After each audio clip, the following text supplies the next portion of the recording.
Ephesians chapter 3 and verse 8. സകല വിശുദ്ധന്മാരിലും ഏറ്റവും ചെറിയവരായ എനിക്ക് ജാതികളോട് ക്രിസ്തുവിന്റെ അപ്രമേയ ധനത്തെക്കുറിച്ച് പ്രസംഗിപ്പാനും ജാതികളോട് ക്രിസ്തുവിന്റെ Aprameya ധനത്തെക്കുറിച്ച് the unsearchable riches in Christ. If you study the entire New Testament, and this word only occurs in the book of Ephesians. You won't find this particular word, the unsearchable or the unfathomable riches in Christ. You won't find it anywhere else.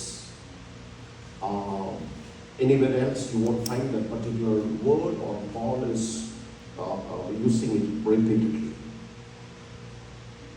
എഫേസ്യ ലേഖനത്തിലേക്ക് വരുമ്പോൾ, എഫേസ്യ ലേഖനം നമ്മൾ പഠിക്കുമ്പോൾ, what is the unique thing about the book of Ephesians? പൗലോസിന്റെ ബാക്കിയുള്ള എല്ലാ ലേഖനങ്ങളിൽ നിന്നും വ്യത്യസ്തമാണ് ഏത് ലേഖനം? എഫേസ്യ ലേഖനം. എന്തുകൊണ്ടാണ് എഫേസ്യ ലേഖനം മറ്റുള്ള ലേഖനങ്ങളിൽ നിന്നും വ്യത്യസ്തമാണ് എന്ന് പറയുന്നതെന്ന് ചോദിച്ചാൽ, almost there are 7 insights into the New Testament church. ദൈവജനത്തെ കുറിച്ചുള്ള 7 വെളിപ്പാടുകൾ ലഭിക്കുന്ന പുസ്തകമാണ് എഫേസ്യ ലേഖനം. 2, എഫേസ്യ ലേഖനത്തിന്റെ ഒരു പ്രത്യേകത ഉയർത്തെഴുന്നേറ്റ ക്രിസ്തുവിന്റെ വെളിപ്പാടാണ്. It's a revelation of Jesus Christ resurrected. So ബാക്കിയുള്ള മറ്റു ലേഖനങ്ങൾ ഒന്നും കാണാത്തതുപോലെ എഫേസ്യ ലേഖനത്തിനകത്ത് പൗലോസ് പറയുന്നത് അവൻ മരിച്ചവരുടെ ഇടയിൽ നിന്ന് ഉയർത്തെഴുന്നേറ്റ് സ്വർഗത്തിന്റെ വലതുഭാഗത്തിരിക്കുന്നു. That means you see a revelation of the resurrected Christ in the book of Ephesians. Not only that, അപ്പോൾ തന്നെ ഈ ലേഖനത്തിനകത്താണ് you see the church is also being risen with Christ and seated with Christ. Two revelation comes. In the book of Ephesians, Jesus Christ is in the resurrected plane. ഉയർത്തെഴുന്നേറ്റ ക്രിസ്തുവിന്റെ വെളിപ്പാടാണ്.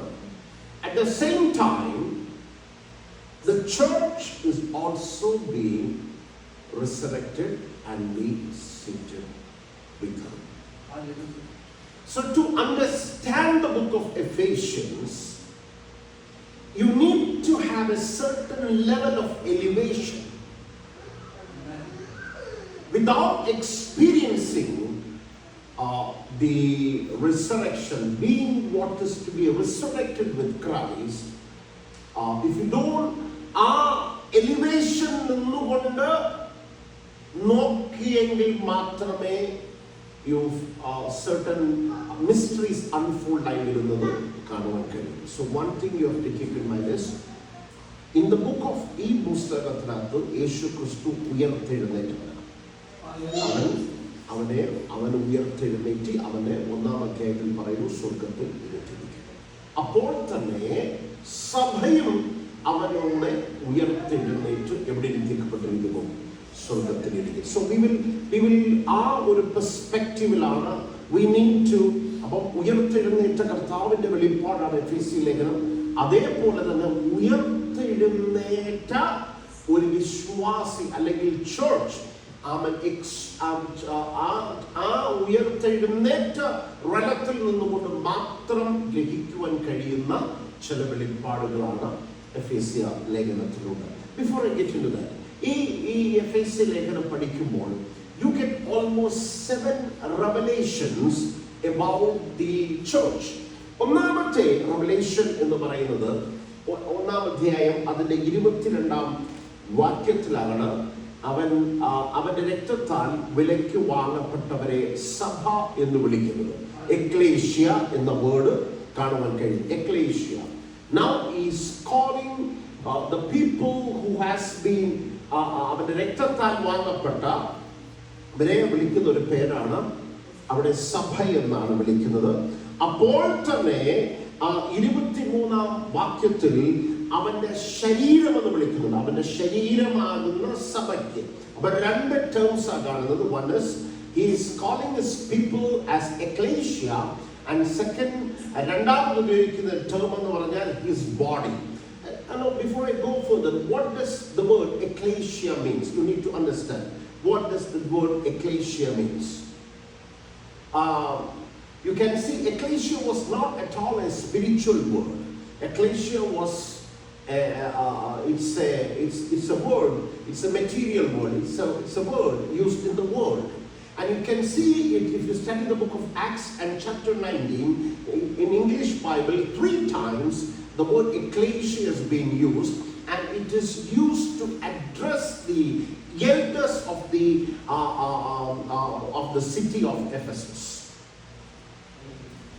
നന്നായി തിരിച്ചറിയണം. ഈ സഭ എന്ന വാക്ക് 19-ാം അധ്യായത്തിൽ 2 തവണ മലയാളത്തിലും if you go to the English Bible 3 times it's used to address, അല്ലെങ്കിൽ ആ എഫെസസ് പട്ടണം ഭരിക്കുന്ന മൂപ്പന്മാരെ വിളിക്കുവാൻ ഉപയോഗിച്ചിരുന്ന പേരാണ് സഭ. അവൻ സഭ പിരിച്ചുവിട്ടു. So the word ecclesia means it's a group of people who has been called to rule a particular area, city, or whatever. So it is a secular word. It was not a spiritual word. But again, when the Lord called his people ecclesia, he had an intention between it. So it has a deep meaning. So the first revelation what we get is when we are called, when he is set apart us, as we are called, there is ഒന്നാമത്തെ അതിന്റെ ലക്ഷ്യം എന്ന് പറഞ്ഞാൽ we are called to rule. Ecclesia is a secular word. ഒരു പട്ടണം ഭരിക്കുന്ന മൂപ്പന്മാരെ വിളിച്ചിരുന്ന പേരാണ്. അങ്ങനെയെങ്കിൽ ദൈവം തന്റെ ജനത്തെയും എക്ലേഷ്യ എന്ന് വിളിക്കുമ്പോൾ നമുക്കും ഒരു ദൗത്യമുണ്ട്. We are also called to rule. Hallelujah. And that you can see in the book of Acts chapter 12. 19-ാം അധ്യായത്തിൽ നമുക്ക് കാണാൻ പറ്റും ഹെരോദാവ് സഭയെ പീഡിപ്പിക്കുവാൻ കൈനീട്ടി. ഹെരോദാവ് സഭയെ പീഡിപ്പിക്കുവാൻ കൈനീട്ടി. അവർ യാക്കോബിനെ കൊന്നു, പത്രോസിനെ തടവിലാക്കി. Then you can see a verse, സഭാ ശ്രദ്ധയോടെ പ്രാർത്ഥിച്ചു. സഭാ ശ്രദ്ധയോടെ പ്രാർത്ഥിച്ചു. അതിന്റെ അർത്ഥം the secular government want Peter to be executed, but the church wanted him to be released.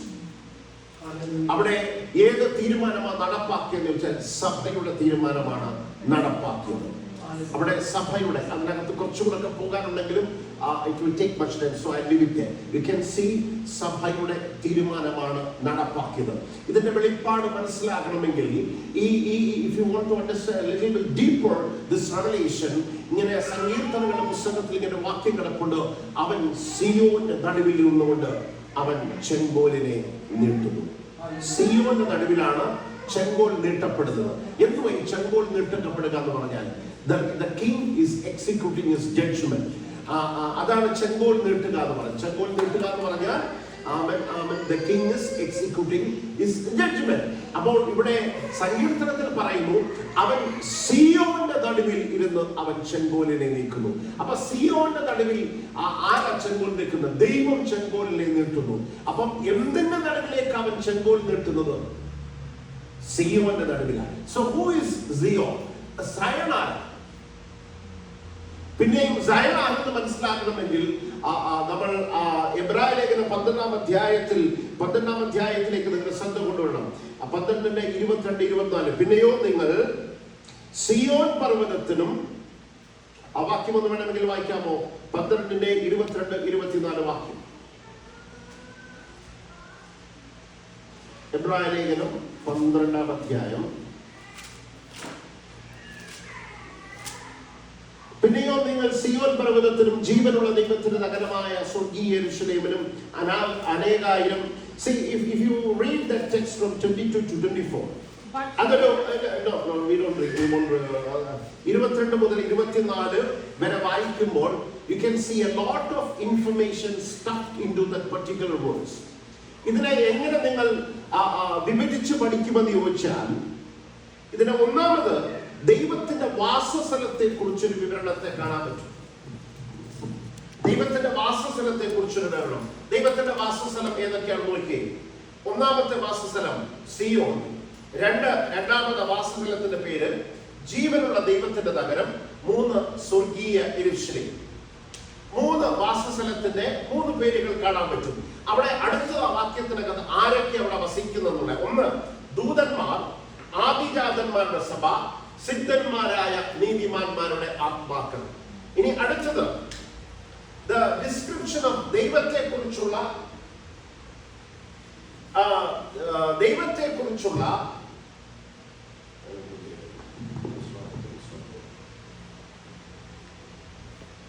മൂന്നാമത്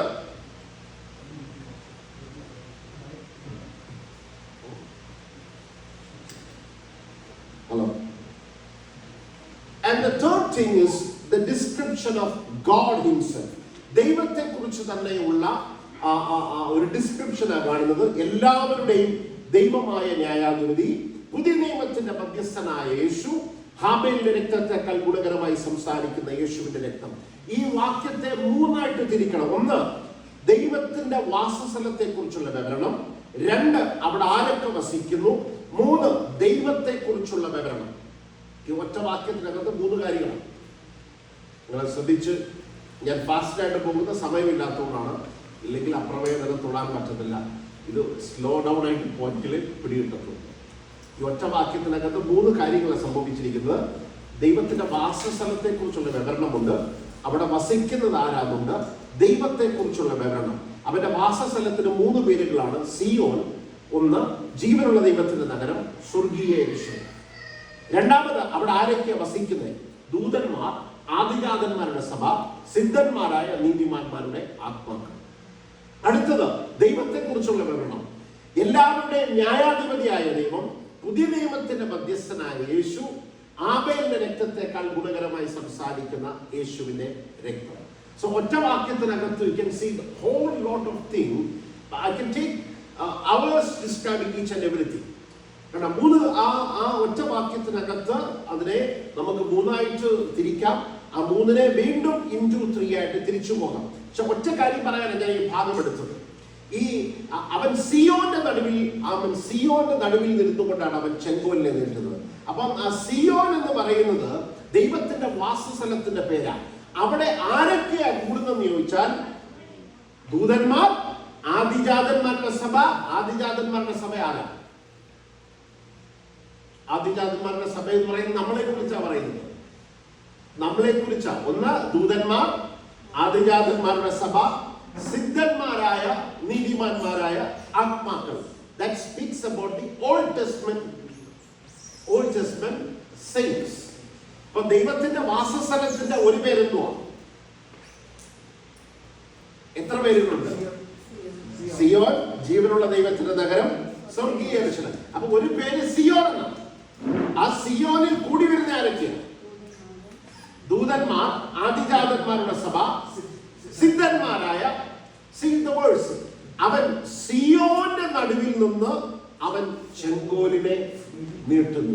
So when we are gathered here, when we are here in our body, actually നമ്മൾ in spiritually we are the Zion.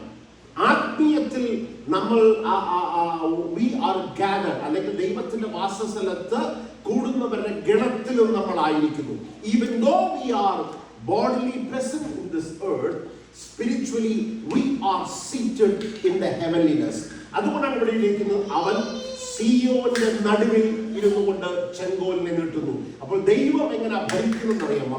When the church takes a decision, അതിന്റെ നടുവിലെ അവൻ ചെങ്കോലിനെ അവൻ നീട്ടത്തുള്ളൂ. That's the main understanding.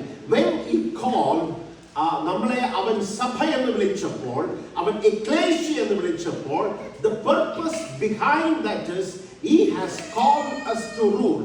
How do you rule? When we come down and നമ്മൾ ഒരുമിച്ച് കൂടി ദൈവത്തിന്റെ ആത്മാവിനോട് ഒരുമിച്ച് ചേർന്ന് നമ്മൾ ചിലത് തീരുമാനിക്കും, അല്ലെങ്കിൽ നമ്മൾ പ്രാർത്ഥിക്കുന്ന വിഷയത്തിന്റെ നടുവിലാണ് അവൻ ചെങ്കോലിലെ നിൽക്കുന്നത്. That's how things work here. That's the revelation when he calls us ecclesia. രണ്ടാമത്തെ വെളിപ്പാട്, നമ്മൾ അവന്റെ ശരീരമാകുന്നു. മൂന്നാമത്തെ വെളിപ്പാട് എഫേസ്യർ 2:10, നാം അവന്റെ കൈപ്പണിയാകുന്നു. ഇതെല്ലാം നമുക്ക് വിവരിച്ച് പോകാൻ പറ്റുന്ന കാര്യമാണ്. നാം അവന്റെ കൈപ്പണി. I'll just leave it there. മൂന്നാമത്തെ വെളിപ്പാട് എഫേസ്യ ലേഖനം 2:19, നാം ദൈവത്തിന്റെ ഭവനമാകുന്നു. നാലാമത്തെ വെളിപ്പാട്, നാം വിശുദ്ധ മന്ദിരമാകുന്നു. We are the dwelling place. ആറാമത്തെ വെളിപ്പാട്, നാം മണവാട്ടിയാകുന്നു, കർത്താവിന്റെ മണവാട്ടി. ഏഴാമത്തെ വെളിപ്പാട്, we are the army. 6:10 മുതൽ നമുക്ക് പോരാട്ടമുള്ളത് ജഡരക്തങ്ങളോടല്ല. So you can see almost 7 revelations of the church. എന്തൊക്കെയാണ് ഒന്നുകൂടെ റീക്യാപ്പ് ചെയ്യാമോ? We are the assembly, ecclesia, ഭരിക്കുവാനായി വേർതിരിക്കപ്പെട്ടത്. 2, നാം അവന്റെ ശരീരമാകുന്നു. 3, കൈപ്പണിയാകുന്നു, നാം ദൈവത്തിന്റെ ഭവനം. 5, വിശുദ്ധ മന്ദിരമാകുന്നു. 6, നാം അവന്റെ മണവാട്ടിയാകുന്നു. 7, we are the army. So you can see almost 7 revelations of the church. Hallelujah. Okay, കുറച്ചുകൂടെ മുമ്പോട്ട് വരാം. എന്നാൽ നമ്മൾ അതിനകത്തൊന്നുമല്ല നമ്മളിന്ന് ഫോക്കസ് ചെയ്യാൻ നിൽക്കുന്നത്. We just want to അതിനെ ഈ അപ്രമേയ ധനം എന്നുള്ള ആ വസ്തുതയിലേക്ക് നിങ്ങളുടെ ശ്രദ്ധയൊന്ന് കൊണ്ടുവരാണ്. Because you don't see this word occurring elsewhere. So മറ്റു ഒരിടത്തും ഈ വാക്ക് എന്തിനെ കുറിച്ചാണ്? ഏകദേശം 5 ധനത്തെ കുറിച്ച് എഫേസ്യ ലേഖനം പഠിപ്പിക്കുന്നുണ്ട്. 5 ധനത്തെ കുറിച്ച് ഞാൻ അതിലേക്കൊന്നും പോകുന്നില്ല. ബിക്കോസ് ഞാൻ ഫാസ്റ്റായി പോയി അങ്ങനെ പറഞ്ഞു പോയതുകൊണ്ട് കാര്യമില്ല. അതുകൊണ്ട് 5 ധനത്തെ കുറിച്ച് എഫേസ്യ ലേഖനം പഠിപ്പിക്കുന്നുണ്ട്. ആ 5 ധനം എന്താണെന്ന് ഞാൻ പോകുന്നില്ല. പക്ഷേ ഈ അപ്രമേയ ധനം എന്നതിലേക്കൊന്ന് ഫോക്കസ് ചെയ്യുവാനായി കർത്താവിൽ താല്പര്യപ്പെടുന്നത്. I said before, ഈ എഫേസ്യ ലേഖനം എന്ന് പറയുന്നത് ഉയർത്തെഴുന്നേറ്റ കർത്താവിന്റെ വെളിപ്പാട്. എന്തിന്റെ വെളിപ്പാടാ? ഉയർത്തെഴുന്നേറ്റ ക്രിസ്തുവിലാണ് ഈ അപ്രമേയ ധനം എന്നുള്ള സബ്ജക്റ്റിനെ പൗലോസ് കൊണ്ടുവരുന്നത്. So in order to understand what is this unfathomable riches, we need to ഇതിനെ മനസ്സിലാക്കണമെങ്കിൽ ഈ ഉയർത്തെഴുന്നേറ്റ കർത്താവിന്റെ നിഴലായിരിക്കുന്ന ചില വസ്തുതകളിലേക്ക് നോക്കിയെങ്കിൽ മാത്രമേ we can find out what is really Paul meaning by this when he says about riches. എഫേസ്യ ലേഖനത്തിൽ ഉയർത്തെഴുന്നേറ്റ കർത്താവ്, ആ ഉയർത്തെഴുന്നേറ്റ ക്രിസ്തുവിന്റെ നിഴലിലേക്ക് ഏതെങ്കിലും you need to go to the shadow to understand the New Testament.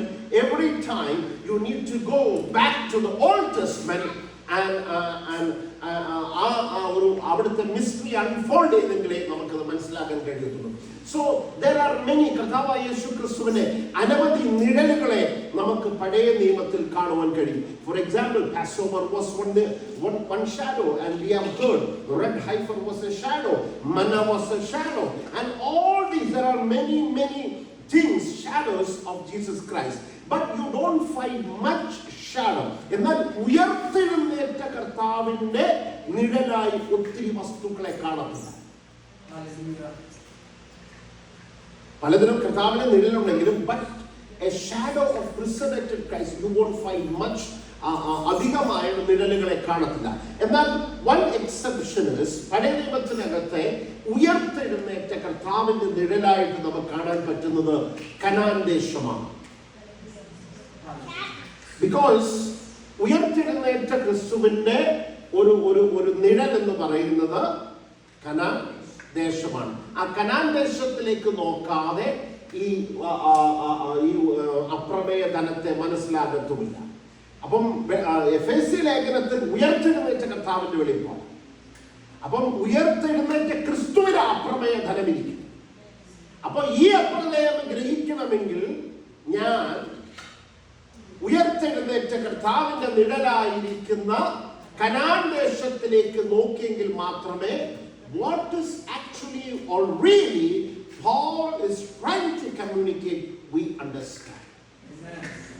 ഞാൻ വിചാരിക്കുന്നു ഇത്രയും ഭാഗം നിങ്ങൾ almost I think to some extent you have got it. Okay, one thing is എന്തുകൊണ്ടാണ് ഈ കനാൻ ദേശം ഉയർത്തെഴുന്നേറ്റ കർത്താവിന്റെ നിഴൽ എന്ന് പറയാൻ കാര്യം എന്ന് വെച്ചാൽ if you go to Deuteronomy chapter 32 and verse 13 ഇങ്ങനൊരു ഭാഗമുണ്ട്, ഞാൻ ഭൂമിയുടെ ഉന്നതങ്ങളിൽ അവനെ വാഹനമേറ്റി. 32:13 വേണമെങ്കിൽ ഒന്ന് വായിച്ചു. ഭൂമിയുടെ ഉന്നതങ്ങളിൽ അവനെ വാഹനമേറ്റി. ആരെ കുറിച്ചാണ് പറയുന്നത്? ഇസ്രായേൽ മക്കളെ കുറിച്ചാണ് പറയുന്നത്. ഭൂമിയുടെ ഉന്നതങ്ങളിൽ. That means this land is speaking about the landscape of Canaan. Why ഉന്നതങ്ങളിൽ? One thing is Jerusalem is almost 2,000 feet above the sea level. One thing. Something again, if you look the landscape of Jerusalem or Israel, you can see three sides is surrounded by waters. മൂന്ന് ഭാഗത്ത് വെള്ളത്താൽ ചുറ്റപ്പെട്ട് കിടക്കുക. And now it is 2000 അടി ഉയരത്തിൽ വെള്ളത്തിൽ നിന്ന് ഉയർന്നാ നിൽക്കുന്നത്. നിങ്ങൾക്കിത് മനസ്സിലാകണമെങ്കിൽ സൃഷ്ടിപ്പിന്റെ മൂന്നാം ദിവസം എന്തിന്റെ ദിവസമാണ്? തേർഡ് ഡേ എന്തിന്റെ ദിവസമാണ്? മൂന്നാം ദിവസം എന്ന് പറഞ്ഞാൽ നിങ്ങൾ പറയണം, മറുപടി പറയണം. എന്തിന്റെ ദിവസമാണ്? മൂന്നാം ദിവസം ഉയർപ്പിന്റെ ദിവസമാണ്. മൂന്നാം ദിവസം ഉയർപ്പിന്റെ ദിവസമാണ്. ഈ സൃഷ്ടിപ്പിന്റെ മൂന്നാം ദിവസം എന്താ സംഭവിച്ചത്? അവൻ ഉണങ്ങിയ നിലമുണ്ടാകട്ടെ എന്ന് കൽപ്പിച്ചപ്പോൾ ഇതാ ഭൂമി വെള്ളത്തിൽ നിന്ന് പുറത്തേക്ക് വരികയാണ്. മൂന്നാം ദിവസം എന്തിന്റെ ദിവസമാണ്? ഉയർപ്പിന്റെ ദിവസമാണ്.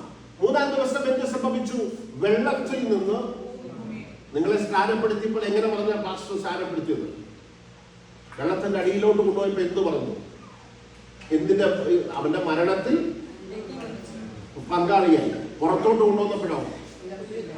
അത് തന്നെ. Anything which comes out of the water is the picture of resurrection. And the third day, the creation of മൂന്നാം ദിവസം, the earth came out. ഉയർപ്പിന് നിഴലാണ്. ജനസിസ് എടുത്തിരുന്നെങ്കിൽ കുറച്ചുകൂടെ നമുക്ക് മനസ്സിലാക്കാൻ പറ്റുമായിരുന്നു. ഇറ്റ്സ് മൂന്നാം ദിവസം. അപ്പം എന്നതുപോലെ now if you look at the landscape of ഇസ്രായേലിന്റെ ലാൻഡ്സ്കേപ്പ് നിങ്ങൾ നോക്കുവാണെങ്കിൽ, if you look at the landscape you can see it's just like it came out of the water. 2000 അടി ഉയരത്തിലാണ് നിൽക്കുന്നത്. So that land is അത് ഉയർത്തെഴുന്നേറ്റ കർത്താവായ യേശു ക്രിസ്തുവിന്റെ നിഴലാണ്. ഇനി അടുത്തത് I can see ഇതിനോട് കുറെ വാക്യങ്ങളോട് ഈ ലാൻഡ്സ്കേപ്പ് എന്ന് പറയാൻ. യെരുശലേമിനെ കുറിച്ചൊക്കെ ലൂക്കോസ് 2 Jerusalem is always described in the scripture as being up to Jerusalem. Example, ഒരു 2:42 ലൂക്കോസ് എടുത്തു വെച്ചാൽ, and when he was 12 years old he went out to Jerusalem. So every time when Jerusalem the word comes, it is always went up, going up. And there are many scriptures. Galatians 2:2 went up by revelation. Take the picture. Went up by revelation. If you want to go up, you need revelation. From where did he go to revelation? Went up to Jerusalem. Whenever the word Jerusalem comes, it's something in higher dimension, in a higher elevation. It's always going up. അതുകൊണ്ടാണ് പറഞ്ഞത് ദേശത്തിന്റെ ഉന്നതങ്ങളിൽ അവരെ വാഹനമേറ്റി ഉയർത്തെഴുന്നേറ്റ ക്രിസ്തുവിന്റെ നിഴലായി യെരൂശലേം നിൽക്കുകയാണ്. Now the second thing is Jesus is compared to a land. You can read in the book of Colossians 2:6-7. കൊലോസ്യ ലേഖനം 2-ാം അധ്യായം 6-7 വാക്യം. ഇവിടെ ശ്രദ്ധിച്ചോളാം. ആകയാൽ നിങ്ങൾ അവനെ കൈക്കൊണ്ടതുപോലെ അവന്റെ കൂട്ടായ്മയിൽ നടപ്പി. എങ്ങനെയാ കൂട്ടായ്മയിൽ നടക്കുന്നത്? അപ്പം now Paul is telling it's one thing to accept Christ and it's another thing to walk in fellowship. നിങ്ങൾ അവനെ കൈക്കൊണ്ടതുപോലെ, കൈക്കൊണ്ട മാത്രം പോരാ, അടുത്ത ഒരു ലെവൽ അവന് കൂട്ടായ്മയിൽ നടപ്പാൻ. അടുത്ത വാക്യം പറയുന്നില്ല കൂട്ടായ്മ എങ്ങനെ സംഭവിക്കും? നടപ്പീൻ, കൂട്ടായ്മയിൽ നടപ്പീൻ. നടക്കണമെങ്കിൽ കൂട്ടായ്മയിൽ walk. That means walk in Christ. അതായത് അബ്രഹാമിനോട് പറഞ്ഞു നെടുകയും കുറുകയും നടന്നോളാൻ പറഞ്ഞു. In this piece of land. എന്താണെന്നറിയാം അബ്രഹാമിനോട് പറഞ്ഞത്? Experience Christ. Hallelujah. ഇനിയും ശ്രദ്ധിച്ചോളം, അബ്രഹാം എപ്പോഴാണ് നടക്കുന്നത്? ഇവിടെ 3 കാര്യം. കൂട്ടായ്മയിൽ നടപ്പിൻ, അവനിൽ വേരൂന്നിയും. In English Bible is one is you walk into, second is be rooted, and the third is built up in him. It is all concerned. ഈ 3 കാര്യങ്ങൾ സംഭവിക്കണമെങ്കിലും now Jesus is being compared to a piece of land. Hallelujah. അവന്റെ കൈ കൊണ്ടതുപോലെ you need to learn how to walk in him, how to be rooted in him, how to be built in him.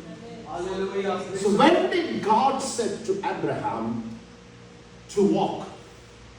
Abraham വിളിച്ചു. So when he was called, Abraham took his father, nephew with him. ഒരു പകുതി വഴി വരെ വന്നിട്ടുണ്ടെന്നറിയോ? സ്റ്റക്കായി. എല്ലാവരെയും വിട്ടിട്ട് പോകാനാണ് പറഞ്ഞത്. പക്ഷെ അബ്രഹാം കുറച്ച് പുള്ളികളെയും കൂടെ ചേർത്തുകൊണ്ടാണ്. നമ്മൾ കർത്താവിന്റെ ശബ്ദം കേട്ട് ഇറങ്ങിയെങ്കിലും ചിലതിനെയൊക്കെ ബാക്ക് പാക്കായിട്ട് കൂട്ടിക്കൊണ്ടായിരുന്നു. അപ്പം ഒരു ലെവല് വരെ വരും. And he got stuck in a place and until his father died. When his father died, the Lord asked him to proceed further and he came to the land of Canaan. The funny thing is he is in the land of Canaan and he didn't realize it until his nephew Lot departed. You know what is the meaning of Lot? Lot means way. Moodubadam is way.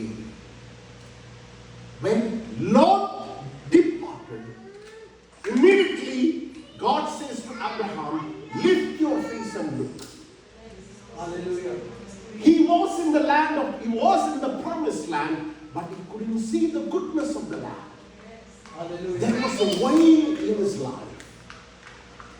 Immediately when Lot departed, his blind eyes opened. You can be in the midst of blessing and still not experience. Hallelujah. You can pray and the doors can be open for you, still you don't find the door. Hallelujah. You know why? I have seen many people pray and doors keep on opening. For some reason there is a way they could not find that open door. It can happen. Exactly. Even though Abraham was in the midst of his blessing, that was his destination, land of Canaan. But until Lot departed, his eyes was not open. When Lot departed, immediately his eyes was open, and the next verse is, now the Lord is telling Abraham to walk നെടുകയും കുറുകയും നടക്കുക. Now, കണ്ണു തുറന്നു കഴിഞ്ഞപ്പോൾ പറഞ്ഞു experience Christ. This land is the picture or the shadow of the resurrected Christ.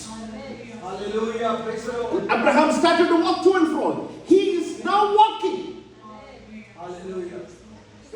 Exactly the same way Paul is writing, നിങ്ങൾ അവനെ കൈക്കൊണ്ടതുപോലെ അവന്റെ കൂട്ടായ്മയിൽ നടപ്പിൻ, അവനിൽ വേരൂന്നിയും അടിസ്ഥാനപ്പെട്ടവരുമായി തീരുവിൻ. So when Paul is using the 3 analogy, he is actually കർത്താവിനെ ഒരു ഭൂമിയോട്, ഒരു ദേശത്തോടെ ആണ് ഇവിടെ ഉപമിക്കുന്നത് കാണുവാൻ കഴിയും. Again you can see a comparison. If you go further and you can see, നമ്മൾ ഒരു വാക്യം ശ്രദ്ധിച്ചു നോക്കിയാൽ, if you see Ephesians chapter 3 verses 17 and 18. എഫേസ്യ ലേഖനം 3:17-18 വാക്യം. ക്രിസ്തു വിശ്വാസത്താൽ നിങ്ങളുടെ ഹൃദയങ്ങളിൽ വസിക്കേണ്ടതിനും വരം നൽകണമെന്നും നിങ്ങൾ സ്നേഹത്തിൽ വേരൂന്നി അടിസ്ഥാനപ്പെട്ടവരായി വീതിയും നീളവും ഉയരവും ആഴവും എന്ന്. And until, see, സ്നേഹത്തിൽ വേരൂന്നി അടിസ്ഥാനപ്പെട്ടവരായി ക്രിസ്തുവിന്റെ വീതിയും നീളവും ആഴവും ഉയരവും. Now the dimensions of Christ pops up. Until you are founded and rooted, you can't experience കർത്താവിന്റെ വലിപ്പത്തെ എക്സ്പീരിയൻസ് ചെയ്യാൻ കഴിയില്ല. Now it speaks about the spaciousness of Christ. Until when you are deeply rooted in Christ, as the Lord is spacious, as the Lord is, He doesn't have boundary. ഇതിനോട് if you want to compare it with Exodus, ഈ ലാൻഡിനെ അങ്ങനെയാണ് അവിടെ പഠിച്ചിരിക്കുന്നത്. Exodus 3:8 കൂടെ വേണമെങ്കിൽ ഒന്ന് compare ചെയ്ത് വായിച്ചു. Exodus 3:8. അവരെ മിസ്രയീമ്യരുടെ കയ്യിൽ നിന്ന് വിടുവിപ്പാനും ആ ദേശത്ത് നിന്ന് നല്ലതും വിശാലമായ ദേശം. ശ്രദ്ധിച്ചേ, കനാൻ ദേശം വിശാലമായ ദേശം. എക്സാക്ട്ലി ആ വെളിപ്പാടാണ് പൗലോസ് എഫേസ്യ ലേഖനത്തിൽ പറയുന്നത്. അവന്റെ വീതിയും നീളവും ആഴവും ഉയരവും. Until you are rooted, you won't understand. See, our patience run out, but the patience of Christ is unlimited. If you are rooted in Christ, you will have an unlimited patience. Our love is limited. We will soon become so exhausted. The only way നമ്മുടെ ഉള്ളിലെ സ്നേഹം കൊണ്ട് നമ്മൾ സ്നേഹിക്കാൻ നിന്നാൽ എന്ത് ചെയ്യാൻ പറ്റും? Immediately പെട്ടെന്ന് തീർന്നു പോകുന്നു. Until I am rooted and connected with the love of Christ. That's very important. Otherwise I will burn out myself. ഞാൻ പെട്ടെന്ന് നിരാശപ്പെട്ടു പോകും.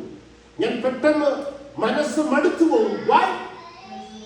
Because there is unlimited supply there, and I need to be connected with Christ's unlimited supply. Hallelujah. Praise the Lord. The dimensions of Christ is so huge. അവരെ കണ്ടോ, വിശാലമായ ദേശത്തേക്കാണ് കൊണ്ടുപോയി. അതെല്ലാം കർത്താവായ യേശു ക്രിസ്തുവിന്റെ വിശാലതയുമായി കണക്റ്റഡ് ആണ്. So there is an unlimited supply of forgiveness. There is an unlimited supply of, whatever. See, our human, നമ്മുടെ മാനുഷികമായ whatever goodness we think which is in us, it is so limited. The only way we can have an unlimited supply is be connected to the sources of goodness. അതുകൊണ്ടാണ് പറഞ്ഞത് അവനിൽ അടിസ്ഥാനപ്പെട്ട്. You have to experience the spaciousness of Christ. കർത്താവിന്റെ ആ വലിയ വിശാലതകളെ we need to experience. That's why without being founded and rooted, we won't experience it. Okay, now the spaciousness comes up. Let me go a little bit further. And this land, see, I'm making a comparison before I go into the main subject. This land, the only ഈ ഒരു ദേശത്തെ മാത്രമേ സമ്പൂർണമായി വെളിപ്പെടുത്തിയിട്ടുള്ളൂ. ബാക്കിയുള്ള നിഴലുകളെല്ലാം ഭാഗിക നിഴലുകളാണ്. Partial revelation. Only this land is mentioned. ഒന്നിനും കുറവില്ലാത്ത ദേശം. ദേശം മാത്രമേ അങ്ങനെ പറഞ്ഞിട്ടുള്ളൂ. വേണമെങ്കിൽ വാക്യം വേണമെങ്കിൽ വായിച്ചു. That's ആവർത്തന 8:9.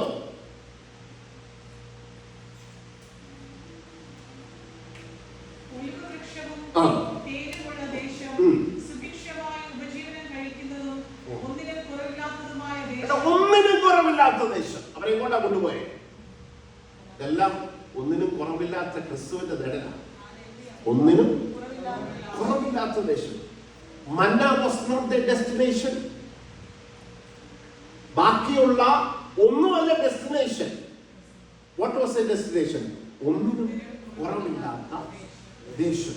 അപ്പൊ കുറവുള്ള ഞാൻ കുറവില്ലാത്ത ദേശത്ത് വസിച്ചാലോ? മനസ്സിലായി? എങ്ങനെയാ എന്റെ കുറവ് നികത്തപ്പെടുന്നത്? ഞാൻ കുറവില്ലാത്ത, അതിന്റെ അർത്ഥം എന്താണെന്നറിയാം? നിങ്ങൾ ക്രിസ്തുവിന്റെ സമ്പൂർണ്ണതയെ കാണിക്കുക. ഇനി ഇതിന്റെ പൊരുൾ നോക്കിയേ, പൊരുളായി കിടക്കുന്ന വാക്യം നോക്കിയേ. കൊലോസ്യർ 3:11 നോക്കിയേ. അതിൽ യവനനും യഹൂദനെന്നില്ല, പരിച്ഛേദനയും അഗ്രഹമോ എന്നില്ല, ബർബരൻ, ശകൻ, ദാസൻ, സ്വതന്ത്രൻ എന്നുമില്ല, ക്രിസ്തുവത്രേ എല്ലാവരിലും എല്ലാമാകുന്നു. കണ്ടോ? കർത്താവിന്റെ സമ്പൂർണ്ണത വെളിപ്പെടുക. ഇനി എഫേസ്യർ 1:23, എല്ലാറ്റിലും എല്ലാം നിറയ്ക്കുന്ന നിറവായിരിക്കുന്ന. ഇതെല്ലാം കുറച്ചു നേരം ഒന്ന് ശാന്തമായി പോകേണ്ട വാക്യങ്ങളാണ്, പക്ഷെ ഇതൊന്നും രക്ഷയില്ല, അതുകൊണ്ട് ഓടിച്ചു പോവാം. ഇനി കൊലോസ്യർ 2:10, എല്ലാ വാഴ്ചയ്ക്കും അധികാരത്തിനും തലയായ അവനിൽ നിങ്ങൾ പരിപൂർണരാകുന്നു. കണ്ടോ? അവനിൽ പരിപൂർണത വരുന്നത്. എപ്പോഴാണ് ഇസ്രായേൽ മക്കൾ കുറവില്ലായ്മ അനുഭവിച്ചത്? കനാൻ ദേശത്തിന്റെ ഒന്നിനും കുറവില്ലാത്ത ദേശം. ഈ ഭാഗം എടുത്തു നോക്കിയാൽ ഇവിടെ എഴുതിയിരിക്കുന്നത് നിങ്ങൾ അവനിൽ പരിപൂർണരാകുന്നു. So we need to accept Jesus as, we need to have an understanding where I start. അവനെ കൈക്കൊണ്ടതുപോലെ അവന്റെ കൂട്ടായ്മയിൽ ഫെലോഷിപ്പ്, അതിന് നടക്കാൻ പഠിക്കണം, റൂട്ടഡ് ആകണം, ഫൗണ്ടഡ് ആകണം. And you started to experience the dimensions of Christ. Then you started to experience all your shortcoming. അതുകൊണ്ടാണ് പൗലോസ് പറയുന്നത്, ഇതിനെ എടുത്തു മാറ്റാൻ പറഞ്ഞപ്പോൾ കർത്താവ് പറഞ്ഞു, എന്റെ കൃപ നിന്നെ മതി, എന്റെ കൃപ നിന്റെ ബലഹീനതയിൽ തികഞ്ഞു വരും. എപ്പോഴാണെന്നറിയാമോ ദൈവത്തിന്റെ കൃപ എന്റെ ബലഹീനതയിൽ അതിനെ കോമ്പൻസേറ്റ് ചെയ്തുകൊണ്ടിരിക്കുന്നത്? It's all when it happens when I experience Jesus as the land of Canaan. Hallelujah. I think I can go a little bit further with comparison, or I don't think there's not much time left. Another subject ആയിരുന്നു ഈ എഫേസ്യ ലേഖനത്തിലെ അപ്രമേയത. ഞാൻ cut short ചെയ്യാൻ പോകാം. ഈ ദേശത്തിൽ ഈ അപ്രമേയ ധനം പഠിക്കണമെങ്കിൽ ഈ ദേശത്തിലെ ധനം എടുത്ത് പഠിച്ചു കൂടി പറ്റും. ഈ ദേശത്തിലെ നന്മകളൊന്നും എടുത്ത് നോക്കിയേ. And now we understand what is parallel to the resurrected Christ. It is the land of Canaan, which is the shadow of the resurrected Christ. ക്രിസ്തു സമ്പൂർണ്ണമാകുന്ന പോലെ ദേശം സമ്പൂർണ്ണമാണ്. ക്രിസ്തു വിശാലമായിരിക്കുന്ന പോലെ ദേശം വിശാലമാണ്. കർത്താവ് ഉയർത്തെഴുന്നേറ്റ് പോലെ ദേശം ഉയർത്തെഴുന്നേറ്റ് എലിവേഷനിലാണ് നിൽക്കുന്നത്. Now we will look into what are the blessings that land can offer, and we will understand what is അപ്രമേയധനം. We'll read the verse. ആവർത്തന പുസ്തകം 8-ാം അധ്യായം 7-9 വാക്യം.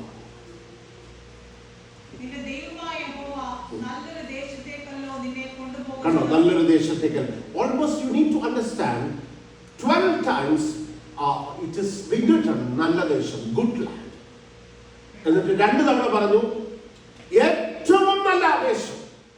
So when God says something is good, we need to pay attention.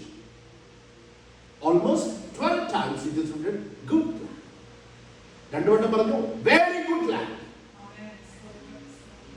Not much is said in the Bible about good things, but the land of Canaan was a good land. because it was the shadow of the resurrected Christ. Now, further.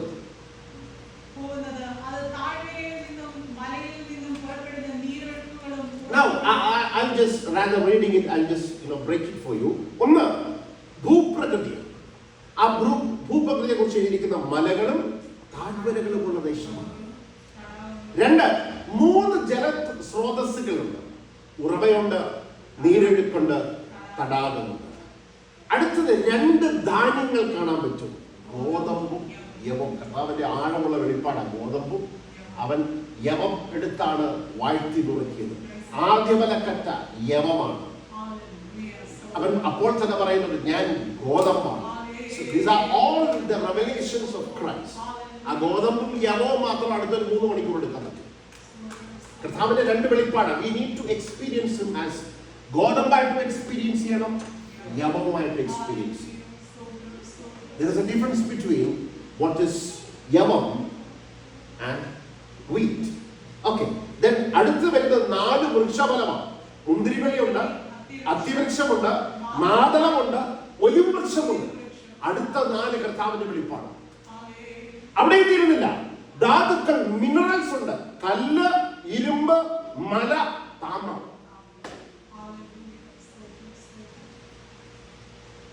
കല്ല്, ഇരുമ്പ്, മല, കല്ല് it's very important. അവൻ ജീവനുള്ള കല്ലായ അവന്റെ അടുക്കൽ വന്നിട്ട് നിങ്ങൾ ജീവനുള്ള കല്ല് പോലെ. നമ്മൾ കല്ലാണോ? നമ്മൾ കല്ലല്ല, പൊടിയാണ്. പൊടിയിൽ നിന്ന് നമ്മൾ കല്ലായണം. കല്ലാകുമ്പോഴാണ് കല്ലായ അവന്റെ മുകളിൽ നമ്മളെ കൂടെ ചേർത്ത് വെച്ച് പണിയുന്നത്. കല്ല് means is something proven stone. I have laid a proven stone in Zion. ആ കല്ലകനായത് അവൻ പ്രൂവണം. എക്സാക്ട്ലി പ്രൂവണായ എന്നെ വെച്ച് അവന് പണിയാൻ പറ്റും. നമ്മളെല്ലാം മണ്ണാണ്, പൊടിയാണ്. ഈ പൊടി കല്ലിന്റെ മണ്ണെ ആരെങ്കിലും കൊണ്ട് മണ്ണ് കൊണ്ട് കട്ട ഉണ്ടാക്കി വെച്ച് കഴിഞ്ഞാൽ എങ്ങനെ എഴുതിയിരിക്കും? It won't stand. So there is a transformation from പൊടിയിൽ നിന്ന് ഞാൻ എന്തോ ആകണം. അതെല്ലാം ആ വെളിപ്പാട് കിടക്കുക. ഇനി അത് മാത്രമല്ല, ആ ദേശത്തിന് 2 കാര്യമുണ്ട്. തേനുള്ള ദേശമാണ്. ഞാൻ ഇതിലേക്കൊന്നും പോകുന്നില്ല. ഞാൻ ആ ഭൂപ്രകൃതി മാത്രം ഒന്ന് തൊട്ട് ഞാൻ അവസാനം. ഒന്നാമത്തെ ചിഹ്നം മാത്രം. യവവും ഗോതമ്പും ഒക്കെ ഇനിയിപ്പം അടുത്ത പ്രാവശ്യമാണ്. അടുത്ത പ്രാവശ്യം കർത്താവ് ഒരുക്കുന്നെങ്കിൽ ഈ 4 വൃക്ഷഫലത്തിലേക്കൊക്കെ പോകണം. ഈ ദേശത്തിന് ഒരു പ്രത്യേകത എന്ന് പറഞ്ഞാൽ അത് താഴ്വരകളും മലകളുമുള്ള ദേശം. നമ്മൾ വിചാരിക്കുന്നത് എന്തുകൊണ്ടാണ് ഈ താഴ്വരകളും മലകളുമുള്ള ദേശം? Why the landscape is not a plain one? നമ്മൾ പറയുന്ന കർത്താവേ സമഭൂമിയാണോ നമ്മൾ പ്രാർത്ഥിക്കുന്നത്? സെരുബാബേലിന്റെ മുമ്പിലെ മഹാപർവ്വതമേ നീയാ മുഴുവൻ സമഭൂമിയാകാനാണ്. But the landscape, once you move into Christ, നമ്മൾ അവനെ കൈക്കൊണ്ടതുപോലെ അവനിൽ നടക്കുവാനും റൂട്ടഡ് ആകുവാനും തുടങ്ങുമ്പോൾ, the first experience you are going to encounter is the landscape is full of mountains and valleys. പലരും വിചാരിച്ചിരുന്നത് എന്താണെന്നറിയോ? നല്ല സമഭൂമിയാണ്. ക്രിസ്തു എന്ന ദേശം സമഭൂമിയല്ല. ക്രിസ്തു എന്ന ദേശം മലകളും താഴ്വരകളും ഉള്ളതാ. ഇനി എന്തുകൊണ്ടാണ് മലകളും താഴ്വരകളും ഉള്ളത്? മഴകളും താഴ്വരകളും ഉണ്ടെങ്കിലേ അവിടെ നീരൊഴുക്കും ഉറവകളും തടാകങ്ങളും ഉണ്ടാകും. നിങ്ങൾക്കിത് റിലേറ്റ് ചെയ്യാൻ പറ്റുന്നുണ്ടോ? ഇത് രണ്ടും ഉണ്ടെങ്കിലേ സമഭൂമി ആയിരുന്നെങ്കിലോ നീരൊഴുക്കില്ല. ഉറവകൾ ആ നീരൊഴുക്കുകളായി മാറുന്നത്. നീരൊഴുക്കുകളാണ് അത് പിന്നത്തെ തടാകങ്ങളായി മാറുന്നത്. അവൻ വിശ്വസിക്കുന്നതിന്റെ ഉള്ളിൽ നിന്ന് ജീവജലത്തിന്റെ നദികളൊഴുകും. അപ്പം the landscape is high and low. പൗലോസ് ക്രിസ്തു എന്ന ലാൻഡ്സ്കേപ്പിനെ എക്സ്പീരിയൻസ് ചെയ്യുമ്പോൾ പൗലോസ് 9 കുന്നുകളും 9 താഴ്വരകൾ ഡിസ്കവർ ചെയ്തു. Hallelujah. Glory. പൗലോസ് ഡിസ്കവർ ചെയ്ത 9 കുന്നുകളുടെ പേരെന്ന് പറയാം. താഴ്വരകളുടെ പേരെന്ന് പറയാമോ? വേണമെങ്കിൽ ഒന്ന് വായിച്ചു. കുന്നുകളും താഴ്വരകളും ഇപ്പൊ കാണാം. 2 കൊരിന്ത്യർ 6-ാം അധ്യായം 8 മുതലുള്ള വാക്യം.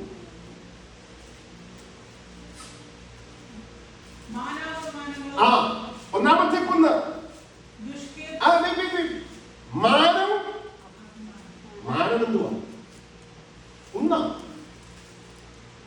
പൗലോസ് 1-ാമത്തെ ഒരു കുന്നിലേക്ക് കയറി. മാനം. ദാണ്ട്ര കിടക്കുന്ന ദാപ്പോട്ട് അടുത്തെന്തുവാ?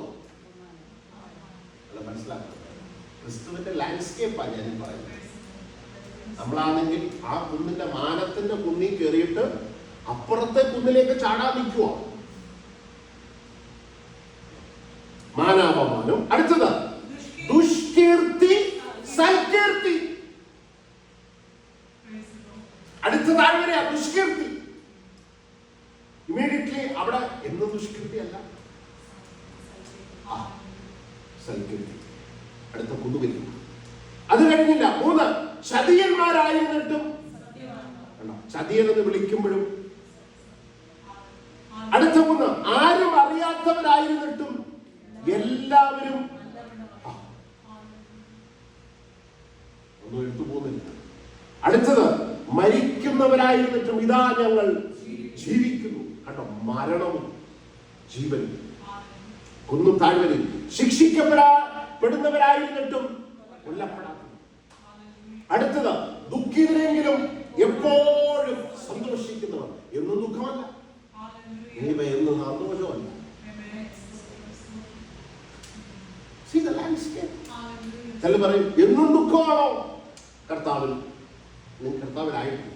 നീ എന്നും സന്തോഷമാണ്. എന്ന് പറയും എന്നും സന്തോഷമാണ്. അവനെ സംശയിക്കും. It is ups and downs. Why there is ups and downs? എങ്കിലേ ചില ഉറവകൾ നിന്നിൽ നിന്ന് ഒഴുകത്തുള്ളൂ.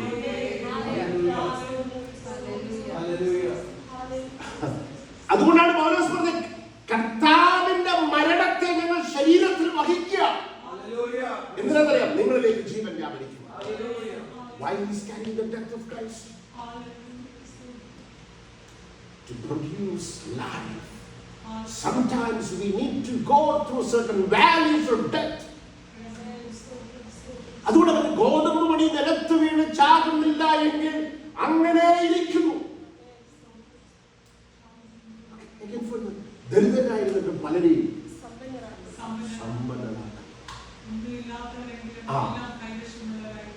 ഒന്നുമില്ലാത്തവരെങ്കിലും almost 9 valleys and 9 താഴ്വരകളും 9 കുന്നുകളും. See, are you walking? നിങ്ങൾ കർത്താവിന്റെ ലാൻഡ്സ്കേപ്പിലൂടെയാണ് നടക്കുന്നത്. കർത്താവിന്റെ ലാൻഡ്സ്കേപ്പിലാണ് നടക്കുന്നതെങ്കിൽ it will fall. ഇതിങ്ങനെയാണ് നിങ്ങൾക്ക് വരുന്നെങ്കിൽ make sure you are walking in the landscape. എന്നും ദുഃഖമല്ല, എന്നും സന്തോഷമല്ല, എന്നും അപമാനമല്ല, എന്നും മാനമല്ല. It's all because നിന്റെ ഉറവ വറ്റിപ്പോകാതിരിക്കാൻ, നിന്നിൽ നിന്ന് ചിലത് കണ്ടിന്യൂസ് ആയി ഒഴുകുവാൻ വേണ്ടിയിട്ടാണ്. അതൊരു പിന്നത്തേതൊരു it will become a stream and later it's going to become a pond. അനേകർ വന്ന് അവരുടെ ദാഹം തീർക്കുന്ന ഒരു വലിയ തടാകത്തിലേക്കുള്ള നിന്റെ പ്രയാണത്തിന്റെ യാത്രയാണ്. മനസ്സിലാക്കുന്നവർക്കായി ഞങ്ങൾ നിങ്ങളോട് സ്തോത്രം ചെയ്യുന്നു. It's not all time. എപ്പോഴും ഒരു കാര്യം ശ്രദ്ധിക്കണം. അവൻ 2 തവണ അപ്പമെടുത്ത് വാഴ്ത്തി നോക്കിയപ്പോഴും യവത്തപ്പം. ഈ യവത്തപ്പം ഉയർത്തെഴുന്നേറ്റ കർത്താവിന്റെ വെളിപ്പാട്. ആദിഫലമായി അവൻ ഉയർത്തെഴുന്നേറ്റു. അപ്പം ആദിഫലക്കറ്റയുടെ ശുശ്രൂഷയിലേക്ക് ഒരു കർഷകൻ തന്റെ വയലിൽ കൊയ്യുന്നതിന് മുമ്പ് ഒരു പിടി കച്ചയുമായി എവിടെ കൊണ്ട് വരുമെന്ന് അറിയാമോ? പുരോഹിതന്റെ അടുക്കിലേക്ക് ആസ് എ വെയിവ് ഓഫ്. അപ്പം ഒരു സീസണിൽ ആദ്യം കഴിക്കുന്നത് ബാർലിയാണ്, യവം, വീറ്റല്ല. അപ്പം ആദിഫലം